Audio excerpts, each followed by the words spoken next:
ஏண்டா உனக்கு குடிக்குங்க ஸ்கூலுக்கு போகலாம்? பிடிக்கும். எதுக்குடா குடிக்கும் உனக்கு? அப்பதான் பெருசாகி டாக்டர் ஆக முடியும். ஓ, மடிக்காக்கங்களா டாக்டர் குருக்கு நீங்களும் ஒருத்தங்களா? ஆகா, ரைட்டு. சரிடா, வெரி குட். ஸ்கூலுக்கு போக உனக்கு இதனால தான் குச்சிதா? ஆமா. சரி, உனக்கு வந்து எந்த சப்ஜெக்ட் ரொம்ப பிடிக்கும்? English.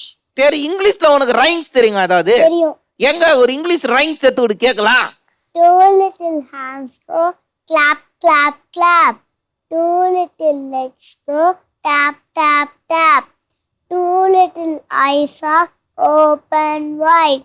One little head go side to side. சூப்பரா, குழந்தைக்கு ஒரு பெரிய கைத்தறல் கொடுக்கலாங்க எல்லாருங்க. அடாடாடா. சரி, தமிழ்ல உனக்கு திருக்குறள் தெரியுங்க? தெரியும். எத்தனை தெரியும் உனக்கு? 2. அப்படியா, எங்க சொல்லு கேட்கலாம். காலத்தினால் செய்த நன்றி சிறிதேனும் ஞானத்தை மான பெரிது. வேற லெவல்ரா, வேற லெவல்ரா. தெரியும். சொல்றேன். யார் எந்த உதவி செஞ்சாலும் அது சின்னதா இருந்தாலும் உலகத்தை விட பெரிய உதவி. பெரிய கைத்தறல் கொடுக்கலாங்க என் குழந்தைக்கு.